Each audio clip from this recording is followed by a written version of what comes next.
নমস্কার বন্ধুরা, আমি চলে এসেছি বাঙাল বাড়ি রান্নাবান্না চ্যানেলে। তো আজকে আমি বানাবো রসমালাই। তো রসমালাই বানাতে গেলে কি কি উপকরণ লাগে আপনারা দেখুন। এখানে আছে 1 বাটি গুঁড়ো দুধ, এখানে আছে 1 বাটি চিনি, আছে একটা ডিম ভেঙে নিয়েছি, সাদা অংশটা, কুসুমটা বাদ দিয়ে দিয়েছি, কুসুমটা দেব না। আর আছে এখানে ঘি, আছে বেকিং পাউডার, আছে এলাচ, এখানে আছে কেশর, আর আছে 500 লিকুইড দুধ। তো এই সব উপকরণগুলো দিয়ে আমি বানাবো রসমালাই। তো আপনারা দেখুন কিভাবে আমি বানাই। তো প্রথমে দিয়ে দেব দুধ পাউডারটা,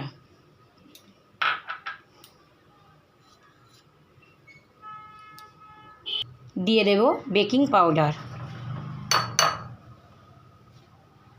বেকিং পাউডার দিয়ে এটাকে ভালো করে আমি একটু মিশিয়ে নেব।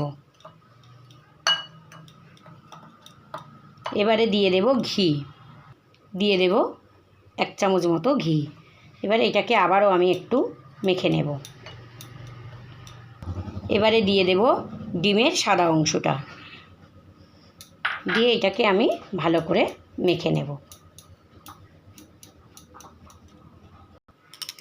দেখুন বন্ধুরা, এইভাবে আমি হাতের সাহায্যে ভালো করে মেখে নেব। মাখা হয়ে গেলে 5 মিনিটের জন্য রেস্টে রেখে দেব।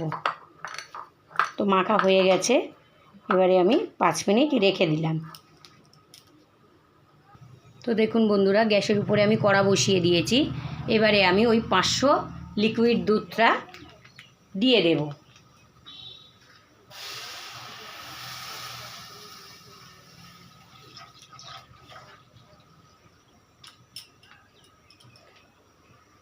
ওই দুধের মধ্যে কয়েকটা এলাচ আমি দিয়ে দেব। এবারে দুধটা ফুটে উঠলে তারপরে আমি যেটা মাখা ছিল সেটাকে আমি গোল গোল করে বলের মতন বানিয়ে এই দুধের মধ্যে ছেড়ে দেব। তো দেখুন আমি কিভাবে বানাই। এবারে দেখুন বন্ধুরা, এই দুধটাকে যেটা আমি মেখে রেখেছিলাম এটাকে আমি এরকম গোল গোল করে বানিয়ে নেব। এইভাবে আমি সবগুলো বানিয়ে নেব। দেখুন এগুলোকে আমি বানিয়ে নিয়েছি। এবারে এগুলোকে আমি ওই লিকুইড দুধটা ফুটাতে দিয়েছিলাম ওর মধ্যে আমি দিয়ে দেব। তো আপনারা দেখুন কিভাবে আমি বানাই। এবারে আমি 2-3 চামচ চিনি দিয়ে দেব। চিনিটা গলে গেলে তারপরে আমি ওই বলগুলো দিয়ে দেব। দেখুন দুধটা ফুটে গেছে, এবারে আমি এই বলগুলো দিয়ে দেব।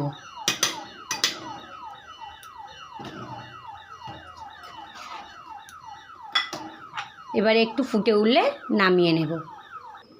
তো দেখুন কত সুন্দর ফুটে উঠেছে, আর এগুলো কত সুন্দর ফুলে গেছে, বলগুলো রেডি হয়ে গেছে। এবারে আমি এটাকে নামিয়ে নেব। নামিয়ে কেশর দিয়ে সাজিয়ে দেব। তো দেখুন বন্ধুরা, রেডি হয়ে গেছে রসমালাই।